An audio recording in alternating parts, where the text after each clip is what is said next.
All right, so got our number one rep for the year, Mr. Wesley Ransom on. Yes, sir. Um, Background about Wesley, like I said, he is our number one rep on the year.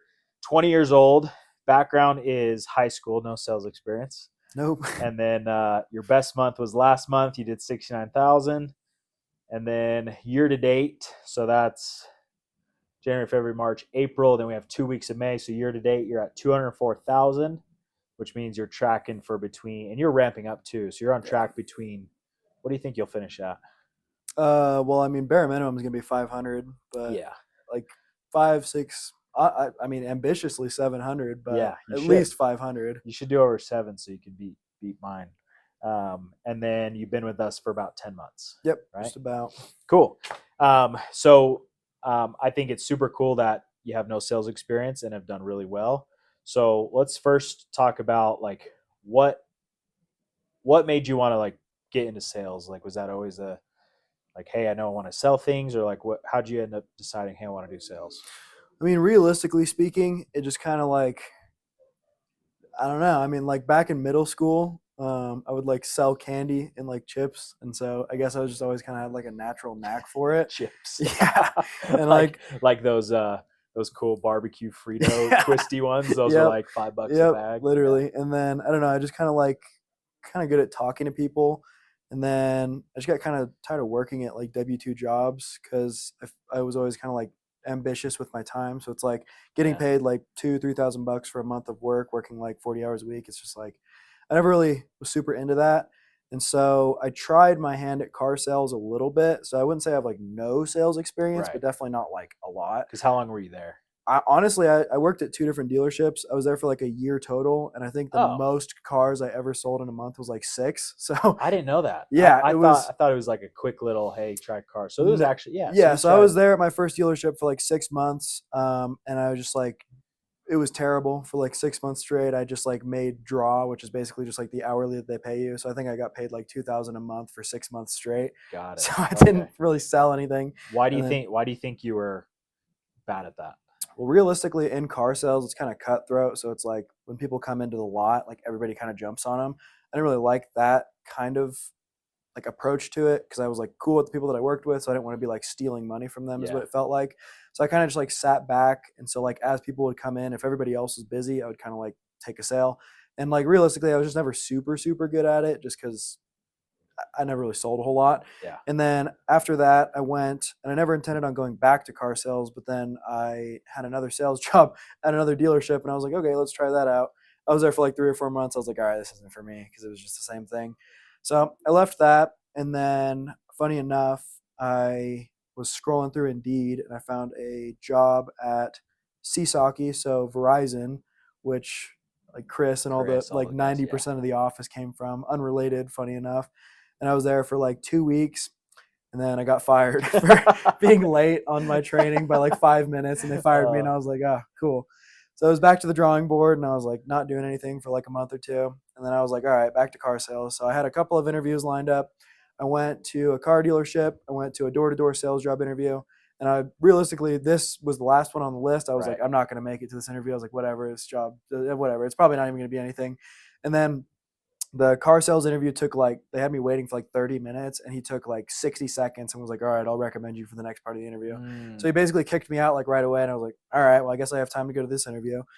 Came to the interview and then I was just kind of hooked from there because you were talking about like your experience with it and you were like, I made 18,000 in a day. I was like, totally.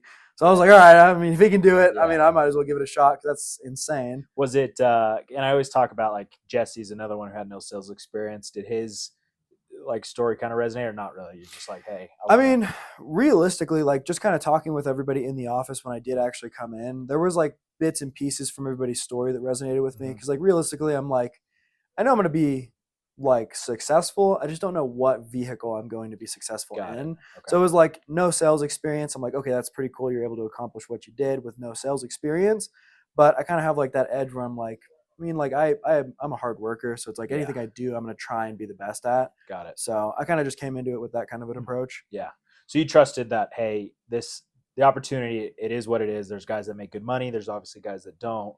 I'm going to work harder and be one of those guys that makes good money. Yeah, pretty much. Now that didn't happen, right? Your No. first, was it 2 months that you kind of, Yeah, it was about 2 or 3 months, and part of the reason for that, I was actually flipping cars on the side, so it's like I wasn't ever not doing something. right? So, like, I would go on Facebook Marketplace, buy cars, find somebody to sell it to, flip it. Generally, it would take anywhere from like a week up to 2 months per vehicle, depending on the vehicle. On average, anywhere from like $500 profit to like $5,000 profit. Got it. So it's like doing that back and forth. Which as a 20-year-old, like that's it's that's good money. more than you know? sufficient Yeah. in like keeping afloat. Yeah. So I was like, okay, cool. Starting this out, obviously, anytime you start a new opportunity, you got to give it like 90 days before there's any like major success in it. So it was Yeah. kind of like that. Starting this out, I was like, dude, I'm making way more money flipping cars. So I was kind of more Right. focused on that than focusing on this. But I realized the vision, like I knew what the opportunity was. I was just like making a lot more money than I was in any other opportunity I ever had, just flipping cars. Yeah. So I was in that headspace, like, okay, this is what I've made the most money doing basically ever. So I was like just continuing on with that. And then after like that 3-month mark, I just kind of started to get tired of it because I was like just coming in here doing nothing basically. Right. So I was like, all right, I need to like figure this out because I realized that the opportunity was like insane, but you got to actually take it seriously.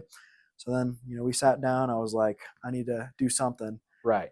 And you're kind of an anomaly because with our process, we have the Lead Assist program, which most people come into this, they don't have a bunch of money to buy leads. Yeah. We're, for reference, we're a life insurance brokerage. We don't sell to family and friends. We don't have to try to cold call. We just buy lead. We spend money to buy leads so that we have customers to sell to. But at the beginning, like not everybody's comfortable buying leads, and so we give you older leads as like for free here, just sell.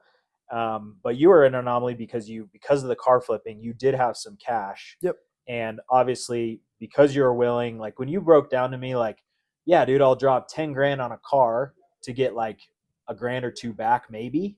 I was like, dude, well, this is like perfect because you can spend the opposite. You can spend a grand on leads and get 5 to 10 back. And realistically, when you told me that, I was like, no, this guy's just trying to like sell me the dream. But I was like, I mean, I gotta like figure something out. So I'm like, all right, I'll give it a shot. We'll try it. I was like, there's no way that you put like a tenth of what I'm spending on these dang cars to make like that, like almost 2 for 2, like exactly what you put in, like if not that plus some. I was like, there's no way. Yeah. But I was like, all right, let's see it. We'll try it. But you had also seen, like, it wasn't just me that was doing that. Yeah. Like you saw proof, like with Boatman and Jesse. Yeah, and exactly. I don't know, was Chris at that point buying leads or Johnny? He was kind of like into that like transition, and he Right. was starting to see some real success. So he was definitely like an inspiration there as well. But I would say it was mainly like Johnny, Jesse, Boatman, and obviously you. So just kind of seeing like that their ability to just like continuously sell, because Jesse was like ripping when I was starting. So I was like, this guy, dude. I was like, I gotta try it at least. Yeah. So that was kind of like Jesse was the number one guy last year. So he was what everybody chased essentially. Exactly. And so and I remember like I remember you would come in like before you took it seriously, you'd come in like 2-3 days a week. Maybe it'd always be come in late, leave early because you had to go deliver a car or whatever. 100%. So you're doing a bunch of other stuff, and then as soon as I remember, you sat in my office, I broke everything down, and you're like, okay, cool, I think I'm gonna do that. And then you were like, how much should I spend on leads? And I was like, well, I mean, the more you spend, the better. And then you were like, well, I'll spend $4,000 this week on leads. I was like, just do like 2 first, right? It was like maybe 1 or 2 first. At the beginning, it was like for the first 2 weeks, it was like 1,000 just to kind of get my feet wet. And then it just kind of like, from there, I was like, okay, I'm starting to get the hang of it. Yeah. And then I went to 1,500 on like the 3rd week. I did that for like 2 more weeks. And then like after like a month of it, I was at 2,000. So it was like at first, just to kind of get your feet wet. Yeah. But because neither of us, well, and maybe you felt more confident, but like we weren't sure if you were actually good at this yet because you hadn't, like you had sold some policies and you're willing to do the work. And like you could tell based on how quick you picked up talking to people that you could be good, but we weren't quite sure because you hadn't given it the necessary time. But then once you started coming in every day, when was it that you just started popping like 2, 3, 4 deals a day? So that was like the process that it was from the beginning. So in July last year, it was obviously July, August, and September were like the months that I was just kind of like, all right, I'm not really taking this seriously. We're back. So just pick up.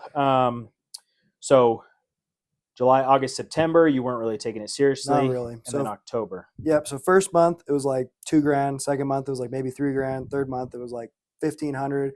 And then at the end of That you made. September, yep. So that was what I Got it. sold. So Got it. those 3 months it was like pretty bad. And then at the end of September is when I had that sit down with you. We kind of went over like what the expectation was, what I should do. And then like September 23rd or something, from that to October, I was kind of getting the feel for it. And then in October, I think I sold like 18,000. And then November, I did like 53,000. So Yeah, huge. very big. Yeah. So as soon as I actually started to do it, took like maybe a month, and then I was just like with it. Yeah, but you had known, like, so that 3 months, what that did teach you was like you understood the scripts, the portals, like you did have the foundation Yeah. of like you didn't have to re-go through that, so you knew what to do. It was just like October, and I remember too because it was really like obviously November is when the numbers showed 53,000, which at the time was the fastest to 50K that we've ever had. It's since been beaten by Eddie, and then Yeah. Ellis beat that, but it was still such a crazy like 0 to 100 Yep. within 2 months of you taking it seriously, which goes to show like the opportunity, the reward is always there. It's just will you, which you're big on now. It's Yeah. like guys that are on your team now and everybody in the office, you're like the HR director, Yeah. you're the enforcer. You're like, dude, if you're not getting the results, it's purely because you're not working because you lived through that. Exactly. Right. Yep. Which, I mean, it's cool to see that because it would have been different if not different, but it's a different perspective if you never went through like kind of that downtime. But the fact that I didn't realize it was that low, like 1, 2, 3 Yeah. grand. It was like Yeah, it was very, very bad. bad. Yeah. Yeah, very, very bad. Yep. So interesting. Okay. So in the, obviously working hard, taking it seriously. Now, once you did start like showing up and doing the work, was there any um weakness, like what were your weak points that you still like when you were selling a lot, even like that, let's think of October. So October came around, what were some little like learning curves you had to go through that month? So I mean, realistically, I would just say my biggest like pitfall would just be like I just kind of gave people too much leeway. So instead of like hammering, like hammer fisting, like, hey, we're doing this, it was just kind of like talking to as many people as possible, trying to get people to applications, and then just like pushing as many people through as possible without really filtering a whole lot. So it was a lot of wasted time with like left open applications, like started but Got not it. finished. Got And it. then it's like Okay. after doing that for probably like a month or two is when I started to like tighten it up because I was like, I hate doing that. And that's why I'm so like now, like, we're either doing this or we're not. Because I Yeah. lived that for so long, day after day, just like Yeah. it was exhausting. Right. So And it like a month doesn't seem that long, but when you're here 14 hours a day, yeah, 6 days a week, yep. it becomes long. Like 20 applications a day, like it was a lot. So did you ever struggle with like, I guess in a way you did, but closing, I guess it wasn't because like you didn't know the process, you didn't know the product. It was more so like structure and giving them clear, like you're in control. We're doing this or not. You can, and you always say this, like, dude, you can tell me. Please tell me no if we're not going to do this Yep. now, so I don't waste the next 30 minutes on the call with you, right? Yep. Was there anything around like the scripts that you had a hard time with, like other than that, like getting the why, um, going through like obviously suitability is pretty easy, but getting the why, overcoming objections, like was there anything else or not really? Well, realistically, so it's like when I first started those first 3 months, I wouldn't say that I wasn't doing anything. I just wasn't putting in the amount of time that it required to be successful. So those first 3 months when I was here, I was actually working, Yep. but I would come in late and leave early. So it was like 4 to 6 hours of like doing the work, but it wasn't long enough to actually reap any of the reward. Yeah. So those first 3 months, over the course of those 3 months, I had the script down, I had everything else down, but I just wasn't making the sales because I wasn't here long enough to actually close a deal. Got it. But I knew how to do the process. So Cool. after that, it was like the knowledge meets the I guess requirements to sell. So like buying the leads, Yeah. having the production, like the activity. And so it just kind of exploded from there. And that's why it happened so quickly. Got it. That makes sense. Cool. And then since that time, I mean, you've pretty much been like it, for the first part of this year, it was between, obviously, at the beginning it was you and Chris were kind of in the running. Jesse was in the mix, and then you've slowly, your lead just gets a little bit bigger and bigger. There's still, I think, I looked at it. Is it Nick or Chris that's at like 180? Yeah. So Nick is I think third behind me, and then it's Chris, and Yeah. then it's me. Yep. So everybody's still close, but we're seeding Yeah. the Wesley dominance. But cool. So now that you've sold, so let's say November, right? You did 50K. December, what'd you do? Like 40? I know December is kind Yeah. of a weird month sometimes, but December, it was like $90 shy of 40. So it was like 39, cool. 9, 10. And it's pretty much been at least 40 grand every single month Yeah, after that. pretty much. Now was there any I guess ups and or there's always ups, but like were there any like down like learning curves that you had to go through since then? Like what have you had a hard time with since then, if I anything? mean, realistically, like there's always kind of hard stuff, but I just kind of pick up on stuff and implement things very quickly. So it hasn't Mhm. really been something where I'm going to say like it was a pitfall or something difficult, because if Right. I was struggling with something, I would just go talk with somebody, get a new perspective, and then implement it immediately. And it would basically resolve the problem from there. Right. And I did that for so long that now I just kind of have all the weapons, like the whole arsenal is full as far as how to overcome objections, how to get through an application. And now it's realistically just like getting in front of people Yeah. and knowing if they're going to buy or not. Like if you're not going to buy, don't waste my time, and then kicking them off the phone basically instantly. Right. Yeah. And you're definitely one of the most efficient in the office. And I think to do the volume that you do kind of goes hand in hand with your efficiency. And I guess the first phase you didn't take it seriously. We know that. Second phase was like, okay, let me prove that I am really good at this. And then kind of your third phase, which you're in now, is like, let me optimize the system. So since was it February that you implemented a dialer, or I think it was February or March, but yeah. so within the last 2-3 months you've implemented, because you realize like I'm a really good closer, and so me dialing all day or chasing people to get them on the phone is not an efficient use of my time, because I know that when I am on the phone I'll close them and make $1,000, $2,000. Yep. So you're at this point where you've sold a bunch and then you're like, hey, what do I do with this money? Reinvest it into, you have two dialers? Yep. Two Dialers who, you know, we love the Philippines. They work overseas. Do the dirty work. And they just dial all day long. And how many appointments on average do you have a day now? I'd say on a low day, probably 10. On a high day, like 30. So 10 to 30. So 15 to 20 maybe on average. Yep. Which you're closing what, 3 to 5 a day? Somewhere in between there. Kind of depending depends on the day. Maybe 2 to 5. And then the gaps, you now have a team. There's a handful of agents that Yep. that you train, basically try to duplicate yourself.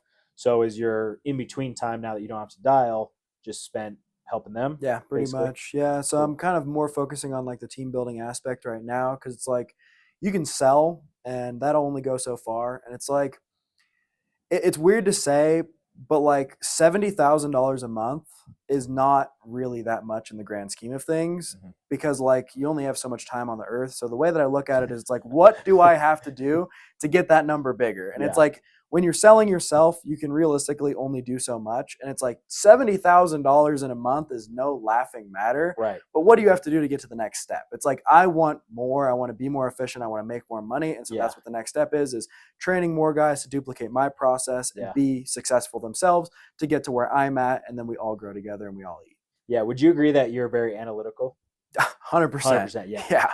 So I think part of your success, and we see this across different personalities, but when you ask the question like, hey, I ran into this, you don't just want like the answer, you want why that answer. Yep. Which I think you were really, really good early on. So a couple keys for anybody listening to take away to mimic Wesley, because obviously like a 20-year-old with minimal sales experience being our top rep, like it proves that anybody can do it. Now, not everybody's willing to put in the work that you do. And part of that work isn't just showing up. Part of that work is actually going to finding the answers, and then really digging down to comprehend why. So you were never the type that came to me, and sometimes like we're more than happy to answer questions. Sometimes I'm like, man, this Wesley kid keeps asking me why. It's like my daughter, 6-year-old daughter's like, why, Dad, why? I'm like, no, we can't have ice cream. She's like, why? Why not? Like you were that very much that way, but that's what's required to actually like speed up the learning curve. Exactly. So props to you on that. And I think anybody who's new should do that, where it's like, hey, I ran into this objection. What do you say here? Okay, why'd you say that instead of this? Oh, I see. So should I say it like this? No, don't say it like that. Like, okay, why not? Like you were very like you wanted to find out exactly why. And then 70,000 a month is crazy. It is kind of crazy when you're doing this, that feels like not enough Yeah. because in the grand scheme of things, 70,000 as a 20-year-old in a month, like that's more than most 20-year-olds make in a year, maybe even 2 years. Yeah. Right. I mean, you have friends who don't do this and make 2-3 grand a month. Yep. Right. So it's crazy how like I'm 30, so if I was 20 and making that much money, like I'd be stoked. But it is cool also to see like you're very mature for your age. Like 70 is not like, because a lot of people would get complacent. Yeah. 70 is not enough. Like, what do I need to do to get to the next level? And I think with the way your mind works and like analyzes things, like it's gonna be crazy to see in when you're 25 or even 30. Like it'll be wild to see. So Yeah. hopefully you don't quit or Fingers crossed. unexpectedly, pass away or something, get hit by a bus. But what's, just to wrap this one up, I guess, what would be one or two pieces of advice to anybody that's either new in the industry, thinking about joining, or maybe already is doing this but is going through that 3-month lull?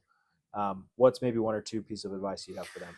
Realistically speaking, when you start anything new, go into it with like just the expectation that you're going to learn a new skill. It's like if you come into any industry expecting to just make a boatload of money, unless it's like a guaranteed salary, you're kind of setting yourself up for failure. But especially in like a 1099 sales job, like come into it expecting to just learn a skill set and then apply that skill set to then make the money.